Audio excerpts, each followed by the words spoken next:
नमस्कार, स्वागत आप सभी का डीडी न्यूज के इस खास बुलेटिन एक्सप्रेस 100 में, जहां आपके लिए लेकर आते हैं राजनीति, मनोरंजन, देश दुनिया, खेल और व्यापार जगत की सभी बड़ी खबरों को एक्सप्रेस यानी फटाफट अंदाज में। आपके साथ मैं हूं मुकुल शर्मा और आइए अब खबरें देखते हैं तेज रफ्तार से। राष्ट्र आज सरदार वल्लभ भाई पटेल की 150वीं जयंती मना रहा है। इस मौके पर आयोजित राष्ट्रीय एकता दिवस के मुख्य कार्यक्रम में प्रधानमंत्री नरेंद्र मोदी ने स्टैच्यू ऑफ यूनिटी पर सरदार पटेल को श्रद्धांजलि अर्पित की। प्रधानमंत्री नरेंद्र मोदी ने राष्ट्रीय एकता दिवस समारोह में हिस्सा लिया। इस दौरान उन्होंने एकता दिवस की शपथ दिलाई और एकता दिवस परेड में भी हिस्सा लिया। इस मौके पर परेड में बीएसएफ, सीआरपीएफ, सीआईएसएफ, आईटीबीपी और एसएसबी के साथ साथ विभिन्न राज्य पुलिस बलों की टुकड़ियां भी शामिल हुई। इस मौके पर कलाकारों द्वारा सांस्कृतिक कार्यक्रम में भारतीय संस्कृति की समृद्धि और विविधता को दर्शाते हुए भारत के शास्त्रीय नृत्यों का प्रदर्शन भी किया गया। गुजरात के एकता नगर में आयोजित राष्ट्रीय एकता दिवस परेड के दौरान भारतीय वायुसेना की सूर्य किरण एरोबेटिक टीम ने आसमान के तिरंगे के रंग में रंग दिया। प्रधानमंत्री नरेंद्र मोदी ने एकता दिवस का महत्व बताया। उन्होंने कहा कि हम ऐसे कार्यों को बढ़ावा देंगे जो देश की एकता को मजबूती देते हैं। एकता दिवस हर भारतीय के लिए संदेश भी है और संकल्प भी है। पीएम ने बताया कि किस तरह उनकी सरकार ने नक्सलवाद और माओवाद पर जोरदार प्रहार किया है। उन्होंने 2014 से पहले की हालातों की चर्चा करते हुए कहा कि देश के भीतर नक्सली माओवादी अपनी हुकूमत चलाते थे। पीएम मोदी ने घुसपैठियों को देश की एकता और आंतरिक सुरक्षा को सबसे बड़ा खतरा बताया। उन्होंने पुरानी सरकारों पर घुसपैठियों के खिलाफ कोई भी कारगर कार्रवाई न करने का आरोप लगाया। केंद्रीय गृह मंत्री अमित शाह ने सरदार वल्लभ भाई पटेल की जयंती के सम्मान में मनाए जाने वाले राष्ट्रीय एकता दिवस के अवसर पर उनकी प्रतिमा पर पुष्पांजलि अर्पित की। केंद्रीय गृह एवं सहकारिता मंत्री अमित शाह ने राजधानी दिल्ली के मेजर ध्यानचंद राष्ट्रीय स्टेडियम से राष्ट्रीय एकता दिवस 2025 पर आयोजित एकता दौड़ को हरी झंडी दिखाई। कार्यक्रम को संबोधित करते हुए अमित शाह ने सरदार वल्लभ भाई पटेल को राष्ट्रीय एकता और अखंडता का प्रतीक बताया। अमित शाह ने कहा कि सरदार पटेल ने सभी 562 रियासतों को एकजुट करके देश की एकता और सुरक्षा को सुदृढ़ बनाया। दिल्ली के उपराज्यपाल विनय कुमार सक्सेना ने सरदार वल्लभ भाई पटेल को श्रद्धांजलि अर्पित की। दिल्ली की मुख्यमंत्री रेखा गुप्ता ने भी सरदार वल्लभ भाई पटेल को नमन किया। उत्तर प्रदेश के मुख्यमंत्री योगी आदित्यनाथ ने लखनऊ में राष्ट्रीय एकता दिवस के अवसर पर रन फॉर यूनिटी को हरी झंडी दिखाई। मुरादाबाद में सरदार वल्लभ भाई पटेल की 150वीं जयंती के अवसर पर रन फॉर यूनिटी को हरी झंडी दिखाई गई, जिसमें बच्चों समेत बड़ी संख्या में लोगों ने हिस्सा लिया। मुरादाबाद में स्कूली बच्चों ने सरदार वल्लभ भाई पटेल का एक विशाल चित्र बनाया। स्कूली बच्चों की अनोखी कलाकारी मंत्रमुग्ध करने वाली रही। गुजरात के मुख्यमंत्री भूपेंद्र पटेल ने राष्ट्रीय एकता दिवस के अवसर पर आयोजित रन फॉर यूनिटी को हरी झंडी दिखाई और साथ ही यहां पर शपथ भी दिलाई। गोवा के मुख्यमंत्री प्रमोद सावंत ने राष्ट्रीय एकता दिवस पर रन फॉर यूनिटी को हरी झंडी दिखाई। रन फॉर यूनिटी कार्यक्रम में बड़ी संख्या में युवा और बच्चों ने हिस्सा लिया। राष्ट्रीय एकता दिवस के अवसर पर गोवा के मुख्यमंत्री प्रमोद सावंत ने कहा, रन फॉर यूनिटी में भाग लेने वाले युवा राष्ट्र की एकता सुनिश्चित करने में बड़ी भूमिका निभाएंगे। उत्तराखंड के मुख्यमंत्री पुष्कर सिंह धामी ने देहरादून में सरदार वल्लभ भाई पटेल की प्रतिमा पर पुष्पांजलि अर्पित की। उत्तराखंड के सीएम धामी ने कहा कि सरदार पटेल जी ने अपने जीवन के प्रत्येक क्षण को राष्ट्र को समर्पित किया। उनका पूरा जीवन हम सबको राष्ट्र सेवा की प्रेरणा देता है। हरियाणा के मुख्यमंत्री नायब सिंह सैनी ने फतेहाबाद में राष्ट्रीय एकता दिवस के अवसर पर रन फॉर यूनिटी को झंडी दिखाई। कार्यक्रम में भाग लेने वाले लोगों पर पुष्प वर्षा की गई। राष्ट्रीय एकता दिवस के अवसर पर अभिनेता चिरंजीवी, डीजीपी पी शिवधर रेड्डी और पुलिस आयुक्त वीसी सज्जनार हैदराबाद में सरदार वल्लभ भाई पटेल की जयंती के अवसर पर रन फॉर यूनिटी कार्यक्रम में शामिल हुए। अभिनेता चिरंजीवी ने कहा, सरदार पटेल कहा करते थे, विविधता में एकता। हर युवा को सरदार पटेल के इस महान कथन से प्रेरणा लेनी चाहिए। मुंबई पुलिस ने बांद्रा फोर्ट में रन फॉर यूनिटी दौड़ का आयोजन किया। 1 किलोमीटर की इस दौड़ में अभिनेता फरहान अख्तर, नसीरुद्दीन शाह, अभिनेत्री प्रीति झंगियानी और नेहा पेंडसे ने भाग लिया। लोकसभा अध्यक्ष ओम बिरला ने सरदार वल्लभ भाई पटेल की 150वीं जयंती पर नमन किया। सोशल मीडिया प्लेटफॉर्म एक्स पर एक वीडियो साझा करते हुए उन्होंने लिखा कि स्वाधीनता आंदोलन से लेकर राष्ट्र के निर्माण में सरदार पटेल जी की अतुल्य भूमिका रही। राष्ट्रीय एकता दिवस के अवसर पर पंजाब के राज्यपाल गुलाब चंद कटारिया ने चंडीगढ़ में सुखना झील पर राज्य स्तरीय पदयात्रा को हरी झंडी दिखाकर रवाना किया। भारत की पहली महिला प्रधानमंत्री इंदिरा गांधी की आज पुण्यतिथि है। आज ही के दिन सन 1984 में उनके अपने ही अंगरक्षकों ने उनकी हत्या कर दी थी। इंदिरा गांधी ने भारत के राजनीतिक इतिहास में अपनी दृढ़ता, निर्णय क्षमता और अटूट आत्मविश्वास से अलग पहचान बनाई। कांग्रेस के राष्ट्रीय अध्यक्ष मल्लिकार्जुन खड़गे, कांग्रेस संसदीय दल की अध्यक्ष सोनिया गांधी और लोकसभा में विपक्ष के नेता राहुल गांधी ने पूर्व प्रधानमंत्री इंदिरा गांधी को उनकी पुण्यतिथि पर शक्ति स्थल पर श्रद्धांजलि अर्पित की। बिहार विधानसभा चुनाव के लिए आज पटना में एनडीए ने अपना संकल्प पत्र जारी किया। इस मौके पर भाजपा के राष्ट्रीय अध्यक्ष जेपी नड्डा, मुख्यमंत्री नीतीश कुमार सहित अन्य नेता मौजूद रहे। एनडीए के घोषणा पत्र का मुख्य फोकस रोजगार सृजन और औद्योगिकरण के विकास पर है। इसमें समाज के सभी वर्गों, विशेषकर महिलाओं और युवाओं पर ध्यान रखा गया है। एनडीए ने अपने घोषणा पत्र में किसानों को 3,000 प्रतिवर्ष, 7 एक्सप्रेसवे, मुफ्त बिजली, इलाज, पक्के मकान और कर्पूरी ठाकुर सम्मान निधि समेत अगले 5 साल में 1 करोड़ नौकरी देने की बात कही है। बिहार के उप मुख्यमंत्री और वरिष्ठ भाजपा नेता सम्राट चौधरी ने कहा कि एनडीए के संकल्प पत्र में युवा वर्ग का खास ख्याल रखा गया है। इसके साथ ही मेगा स्किल सेंटर हर जिले में स्थापित किए जाएंगे। सम्राट चौधरी ने कहा कि अगर एनडीए की सरकार बिहार में बनती है तो मुख्यमंत्री महिला रोजगार योजना से महिलाओं को 2 लाख रुपए तक की आर्थिक सहायता दी जाएगी। इसके साथ ही 1 करोड़ महिलाओं को लखपति दीदी बनाने का लक्ष्य भी तय किया गया है। एनडीए के संयुक्त संकल्प पत्र पर भाजपा सांसद मनोज तिवारी ने कहा, विकास ही एनडीए सरकार की पहचान है। एनडीए अपराध मुक्त, भ्रष्टाचार मुक्त शासन का नाम है। हमारे एनडीए शासन में बिहार ने प्रगति की है।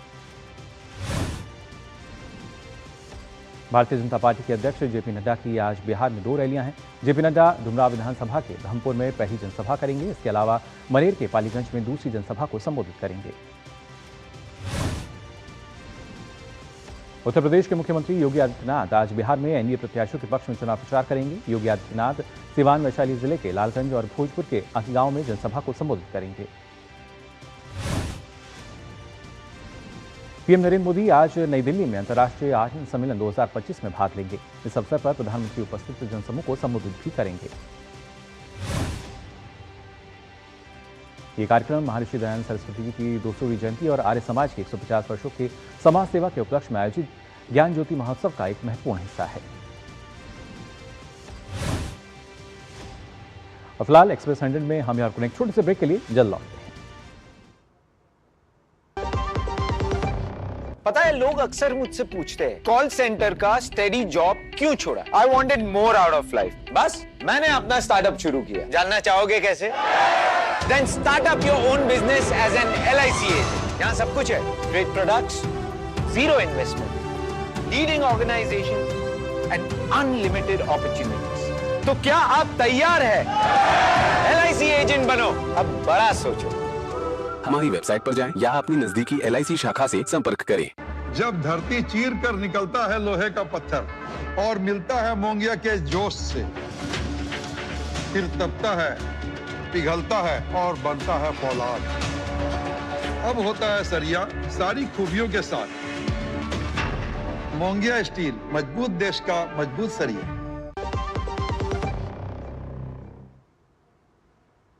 ब्रेक के बाद आप सभी का एक बार फिर स्वागत एक्सप्रेस 100 में। आइए एक बार फिर से खबरों पर नजर डालते हैं तेज रफ्तार से। उपराष्ट्रपति सीपी राधाकृष्णन आज वाराणसी के 1 दिवसीय दौरे पर रहेंगे। उपराष्ट्रपति वाराणसी के सिगरा में नए सतराम भवन के उद्घाटन समारोह में मुख्य अतिथि के रूप में शामिल होंगे।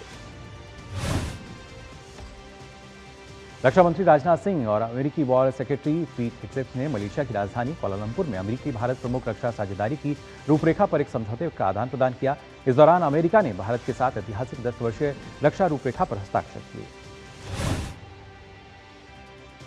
इससे पहले रक्षा मंत्री राजनाथ सिंह ने कुआलालंपुर में अमेरिका के वॉर सेक्रेटरी पीट हेगसेथ से रक्षा संबंधी मामलों पर चर्चा की। महाराष्ट्र के किसानों के लिए राहत भरी खबर सामने आई। प्रदेश के मुख्यमंत्री देवेंद्र फडणवीस ने कहा कि राज्य सरकार ने किसान कर्ज माफी के सभी चरण तय कर लिए हैं और 30 जून 2026 से पहले कर्ज माफी का निर्णय ले लिया जाएगा। कर्ज माफी के मापदंड और भविष्य में किसानों को कर्ज के जाल से किस तरह बाहर रखा जाए, इन सभी बातों पर सुझाव देने के लिए एक उच्च अधिकार समिति गठित की गई है। हिमाचल प्रदेश हाईकोर्ट ने देहरा विधानसभा उपचुनाव के दौरान सरकारी मशीनरी के दुरुपयोग के आरोपों पर संज्ञान लिया है। मामले की सीबीआई जांच की मांग को लेकर दायर जनहित याचिका में प्रदेश सरकार और कांगड़ा कोऑपरेटिव बैंक को नोटिस जारी किया गया है। भाजपा नेता और पूर्व विधायक होशियार सिंह चमियाल ने आरोप लगाया है कि मुख्यमंत्री सुखविंदर सिंह सुक्खू की पत्नी को लाभ पहुंचाने के लिए आचार संहिता के दौरान महिला मंडलों को 50-50 लाख रुपए बांटे गए। राष्ट्रपति द्रौपदी मुर्मू ने बुधवार को अंबाला एयरफोर्स स्टेशन से भारतीय वायुसेना के अत्याधुनिक लड़ाकू विमान राफेल में ऐतिहासिक उड़ान भरी। इस उड़ान के दौरान राष्ट्रपति ने अपनी सैन्य क्षमताओं में विश्वास जताते हुए देशवासियों के लिए एक विशेष संदेश भी दिया। आयरलैंड की राजधानी डबलिन में जम्मू और कश्मीर को लद्दाख को समर्पित एक विशेष सांस्कृतिक कार्यक्रम का आयोजन किया गया। इस बहुआयामी कार्यक्रम में जम्मू कश्मीर और लद्दाख की समृद्ध ऐतिहासिक और पर्यटन विरासत पर एक मल्टीमीडिया प्रस्तुति दी गई। असम के गुवाहाटी में झमाझम बारिश के बाद मौसम बदल गया है। गुवाहाटी के कई इलाकों में तेज बारिश के बाद मौसम सुहावना हो गया। गीतानगर इलाके में जबरदस्त बारिश दर्ज की गई। शेयर बाजार में आज शुरुआती दौर पर सपाट शुरुआत नजर आई। सेंसेक्स 592.67 अंक गिरकर 84,404.46 अंक पर, जबकि एनएससी निफ्टी 176.05 अंक गिरकर 25,877.85 अंक पर आ गया। भारत के ऑटोमोबाइल सेक्टर में सितंबर में मजबूत रिकवरी देखने को मिली है और सभी सेगमेंट में बिक्री में 5 से 10% का उछाल देखने को मिला। भारत में 1 नवंबर से शुरू होने वाले 45 दिनों के शादी की सीजन में करीब 46 लाख शादियां होने का अनुमान है और इसमें करीब 6.5 लाख करोड़ रुपए का कारोबार होगा। भारत में टोल कनेक्शन की लागत वित्त वर्ष 2024-25 में सालाना आधार पर 43% कम होकर 2,674 करोड़ रुपए हो गई है। सैमसंग इलेक्ट्रॉनिक्स की ओर से गुरुवार को की गई घोषणा के अनुसार कंपनी ने गैलेक्सी AI के लिए 2 नई भाषाओं फिलिपिनो और गुजराती को पेश किया है। इस नए अपडेट के बाद गैलेक्सी AI का इस्तेमाल अब कुल 22 भाषाओं में किया जा सकेगा। अडानी पावर लिमिटेड ने वित्त वर्ष 2026 की दूसरी तिमाही के नतीजे जारी किए हैं। कंपनी की आय इस साल की जुलाई-सितंबर अवधि में 13,106 करोड़ रुपए रही है। Indian computer emergency response team ने महानिदेशक डॉक्टर संजय बहल ने कहा है कि भारत 400 से अधिक स्टार्टअप और 6.5 लाख से अधिक पेशेवरों के स्किल वर्कफोर्स के साथ एक ग्लोबल साइबर सिक्योरिटी हब के रूप में उभर रहा है, जो कि $20 अरब की साइबर सिक्योरिटी इंडस्ट्री को पावर कर रहा है। देश से इंजीनियरिंग उत्पादों के निर्यात में सितंबर के दौरान लगातार चौथे महीने वृद्धि दर्ज की गई है, जो पिछले साल की इसी महीने की तुलना में 2.93% बढ़ा है। देश की सबसे बड़ी बिजली उत्पादक कंपनी एनटीपीसी लिमिटेड का चालू वित्त वर्ष की दूसरी तिमाही में शुद्ध लाभ करीब 3% बढ़कर 5,225.30 करोड़ रुपए हो गया। रिलायंस इंडस्ट्रीज ने रिलायंस इंटेलिजेंस लिमिटेड के जरिए गूगल के साथ एक व्यापक रणनीतिक साझेदारी की घोषणा की है। इसका उद्देश्य भारत में AI को रफ्तार देना है। एनएमडीसी ने अब तक की दूसरी तिमाही का सर्वश्रेष्ठ उत्पादन वित्त वर्ष 2026 में किया है। कंपनी ने सर्वकालिक उच्चतम उत्पादन और बिक्री मात्रा के साथ साथ प्रमुख वित्तीय मापदंडों में स्थिर वृद्धि दर्ज की है। पूर्वोत्तर की जैव क्षमता भारत के आर्थिक उत्थान की संभावनाएं जगाती है। मिजोरम में CSIR, NIST और अमवा मिशन सम्मेलन केंद्रीय विज्ञान राज्य मंत्री तथा CSIR के उपाध्यक्ष डॉक्टर जितेंद्र सिंह ने ये बात कही। सामाजिक न्याय और अधिकारिता विभाग के अनुसूचित जाति और पिछड़े वर्ग के समुदायों को लेकर रोजगार के अवसर बढ़ाने हेतु समझौता ज्ञापन पर हस्ताक्षर हुए। मलेशिया की यात्रा करने वाले भारतीय बहुत जल्द अब पेमेंट के लिए UPI का इस्तेमाल कर पाएंगे। रिजर्व बैंक की ओर से घोषणा भारत के डिजिटल पेमेंट इनोवेशन को वैश्विक स्तर पर ले जाने की दिशा में एक महत्वपूर्ण कदम के रूप में देखा जा रहा है। भारत संचार निगम लिमिटेड यानी BSNL ने वित्तीय वर्ष 2025-26 की पहली छमाही में 11,134 करोड़ रुपए का राजस्व अर्जित किया है। BSNL ने वित्तीय वर्ष की दूसरी तिमाही में अपने लक्षित राजस्व दर का 93% हासिल किया है। Logistics operator DP world Bharat में एकीकृत आपूर्ति श्रृंखला नेटवर्क को मजबूत करने के लिए 44,000 करोड़ रुपए का अतिरिक्त निवेश करेगी। स्टॉक ब्रोकिंग फर्म ग्रुप की मूल कंपनी ग्लेनब्रेंस गैराज वेंचर्स का IPO 4 से 7 नवंबर तक खुलेगा। इसका मूल्य दायर 95 से 100 रुपये प्रति शेयर तक तय किया गया है। केंद्र सरकार ने पीली मटर पर 30% आयात शुल्क लगाया है, जो 1 नवंबर से लागू होगा। इस फैसले से किसानों को राहत मिलेगी और दलहन उत्पादन को बढ़ावा मिलेगा। गूगल की पेरेंट कंपनी अल्फाबेट ने सितंबर 2025 तिमाही में पहली बार $100 बिलियन करीब 9.06 लाख रुपए का रेवेन्यू हासिल किया है। एप्पल ने भी सितंबर तिमाही के नतीजे जारी कर दिए हैं। कंपनी ने इस तिमाही में $102.5 बिलियन का रेवेन्यू हासिल किया है, जो कि बीते वर्ष की समान अवधि में 8% की वृद्धि को दर्शाता है। पाकिस्तान अफगानिस्तान के बीच बढ़ते तनाव को कम करने की दिशा में एक जरूरी कदम उठाया गया है। तुर्की ने इस्तांबुल में हुई शांति वार्ता में दोनों देशों ने युद्ध विराम पर सहमति जताई है। इस बात की जानकारी तुर्की के विदेश मंत्रालय ने गुरुवार को दी। तुर्की के विदेश मंत्रालय ने बताया कि ये फैसला इस्तांबुल में हुई चर्चाओं के बाद लिया गया है। इसके अनुसार उल्लंघन करने वाले पक्ष पर दंड लगाने की व्यवस्था पर दोनों देशों ने अपनी सहमति दर्ज की है। इस मामले में अब अगली उच्च स्तरीय बैठक 6 नवंबर को फिर से इस्तांबुल में होगी। दोनों देशों के बीच यह सहमति ऐसे समय पर हुई है जब सीमा पर हिंसक झड़पों ने दशकों में सबसे गंभीर सैन्य टकराव का रूप ले लिया था। रूस ने यूक्रेन के ऊर्जा ग्रिड पर बड़ा हमला किया है, जिसमें एक बच्चे समेत 7 लोगों की मौत की खबर है। यूक्रेनी अधिकारियों ने इसकी जानकारी साझा करते हुए बताया कि रूस ने यूक्रेन के ऊर्जा ढांचे और अन्य ठिकानों पर ड्रोन और मिसाइलों की बौछार की। यूक्रेन के प्रधानमंत्री यूलिया ने मॉस्को पर आरोप लगाया कि वह सर्दी का मौसम आते ही यूक्रेनी लोगों और बिजली आपूर्ति को निशाना बना रहा है। यूक्रेन ने अब और ज्यादा हवाई सुरक्षा और रूस पर और कड़े प्रतिबंधों की मांग की है। पेरू के दिवंगत पूर्व राष्ट्रपति अल्बर्टो फुसिमोरी की बेटी केइको फुसिमोरी ने कहा है कि वह अप्रैल में होने वाले राष्ट्रपति चुनाव में भाग लेंगी। ब्रुकलिन न्यूयॉर्क की एक सड़क भारी बारिश और बाढ़ के पानी से जलमग्न हो गई। न्यूयॉर्क सिटी आपातकालीन प्रबंधन ने लोगों से बाढ़ग्रस्त सड़कों से बचने और गिरे हुए पेड़ों और बिजली की लाइनों से दूर रहने की सलाह दी है। जमैका के सेंट एलिजाबेथ पैरिश में ब्लैक रिवर अस्पताल खंडहर में तब्दील हो गया। तूफान मेलिसा के कारण वार्डों में पानी भर गया और बिजली और पानी की आपूर्ति ठप हो गई, जिससे कर्मचारियों को मरीजों को स्थानांतरित करने के लिए मजबूर होना पड़ा। रियो डी जेनेरियो में एक पुलिस अभियान के बाद पैराग्वे ने अपनी राष्ट्रीय सुरक्षा अलर्ट बढ़ा दी है और अपनी पूर्वी सीमा को सुदृढ़ कर दिया है, जिसमें कम से कम 121 लोग मारे गए थे। राष्ट्रपति वोलोदिमीर ज़ेलेंस्की ने कहा है कि गुरुवार को पूर्वी शहर स्लोवाकिया में एक यूक्रेनी थर्मल पावर प्लांट पर रूसी बम हमले में 3 लोगों की मौत हो गई और अन्य घायल हो गए। और फिलहाल हम यहाँ रुक रहे हैं, एक और छोटे से ब्रेक के लिए जल्द लौटते हैं।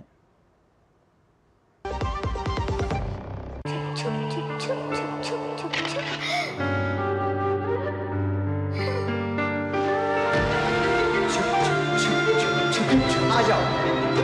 Yes papa. जिंदगी किसी के लिए नहीं रुकती, हम भी आपको कहां रुकने देंगे। जिंदगी के हर मोड़ पर LIC है तो इंश्योर्ड है। LIC हर पल आपके साथ। ब्रेक के बाद आप सभी का एक बार फिर स्वागत है एक्सप्रेस 100 में। आइए एक बार फिर से खबरें देखते हैं तेज रफ्तार से। तंजानिया की सीमा पर स्थित केनिया शहर मंगा के पास हिंसक विरोध प्रदर्शन शुरू हो गया, क्योंकि तंजानिया के विवादित चुनाव से अशांति सीमा पार तक फैल गई। प्रदर्शनकारियों और पुलिस के बीच इस दौरान झड़प हुई। लिथुआनिया के विल्नियस हवाई अड्डे को गुरुवार को अस्थायी रूप से बंद कर दिया गया, क्योंकि इसके आसपास मौसम संबंधी गुब्बारे उड़ रहे थे और कहा गया है कि इस महीने यह छठी ऐसी घटना है। फ्रांस के दक्षिणी शहर न्यूयॉर्क में भारी बारिश के कारण एक स्थानीय नदी में पानी भर जाने और बाढ़ आने से 2 लोगों के लापता होने की खबर है। सरकार ने कहा है कि मध्य वियतनाम में भारी बाढ़ से मरने वालों की संख्या बढ़कर 13 हो गई है, जबकि 11 अन्य अभी लापता हैं। प्रिंस एंड्रू ब्रिटेन के राजा चार्ल्स तृतीय ने अपने छोटे भाई प्रिंस एंड्रू को उनकी शाही उपाधियों से मुक्त करने और उन्हें विंडसर स्थित उनके बड़ा घर रॉयल लॉन्ज से मुक्त करने की औपचारिक प्रक्रिया शुरू कर दी है। भारत महिला क्रिकेट विश्व कप के फाइनल में पहुंच गया है। भारत ने नवी मुंबई में खेले गए सेमीफाइनल में ऑस्ट्रेलिया को 5 विकेट से मात दी। 127 रन की नाबाद पारी खेलने वाली जमीमा को प्लेयर ऑफ द मैच चुना गया। 339 रन का यह लक्ष्य महिला क्रिकेट विश्व कप के इतिहास में हासिल किया गया सबसे बड़ा लक्ष्य है। भारतीय महिला टीम की सेमीफाइनल जीत पर जो प्रशंसक है झूमते नजर आए, सभी ने एक स्वर में कहा कि हरमनप्रीत की अगुवाई में टीम फाइनल में न सिर्फ जीत दर्ज करेगी। भारत और ऑस्ट्रेलिया के बीच 5 मैच की T20 सीरीज का दूसरा मुकाबला आज मेलबर्न के मैदान पर खेला जाएगा। इस मैदान पर अब तक टीम इंडिया का रिकॉर्ड शानदार देखने को मिला है। मेलबर्न की पिच पर बल्लेबाजों का दबदबा देखने को मिला है। इस मैदान पर सर्वाधिक स्कोर 186 का है। भारतीय टीम की स्पिन गेंदबाजी आक्रमण ऑस्ट्रेलिया के लिए बड़ी दिक्कत साबित हो सकती है। मेलबर्न में जसप्रीत बुमराह के पास इतिहास रचने का मौका है। T20 में 100 विकेट लेने से महज वो 4 विकेट दूर है। जिम्बाब्वे और अफगानिस्तान के बीच 3 मैच की T20 सीरीज का दूसरा मुकाबला आज खेला जाएगा। सीरीज में अफगानिस्तान को हासिल है 1-0 की बढ़त। बांग्लादेश और वेस्टइंडीज के बीच 3 मैच की T20 सीरीज का तीसरा मुकाबला आज सीरीज में वेस्टइंडीज को 2-0 की अजय बढ़त। दृष्टिबाधित महिला T20 विश्व कप के लिए तैयार भारतीय टीम दिल्ली में वार्म अप कैंप में टीम के खिलाड़ियों ने लिया हिस्सा। सुपर कप में आज ईस्ट बंगाल और मोहन बागान के बीच देखने को मिलेगी रोमांचक भिड़ंत। हाल ही में IFA शील्ड में मोहन बागान के हाथों मिली थी ईस्ट बंगाल को हार। पेरिस मास्टर्स में जीत के साथ आगे बढ़ रहे हैं अलेक्जेंडर ज्वेरेव। अंतिम 16 के मैच में स्पेन के अलेजेंड्रो डेविडोविच को 6-2, 6-4 से हराया। वहीं ब्रिटेन के कैमरून का अंतिम 16 में अभियान हुआ खत्म। वैलेंटीन पेचेरोट ने 7-6, 6-4 से हराया। यानिक सिनर आज पेरिस मास्टर्स के क्वार्टर फाइनल में खेलेंगे मुकाबला। बी शेल्टन से होगा सामना। हांगकांग ओपन में कनाडा के एम्बोको ने क्वार्टर फाइनल में बनाई जगह। फिलीपींस के अलेक्जेंड्रा इयाला को 3-6, 6-3, 6-4 से हराया। यूवेंटस फुटबॉल क्लब ने इटली फुटबॉल टीम के पूर्व कोच लुसियानो स्प्लिटी को इस सीजन के अंत तक के लिए अपना मैनेजर नियुक्त किया। स्प्लिटी इगोर टूडो की लेंगे जगह।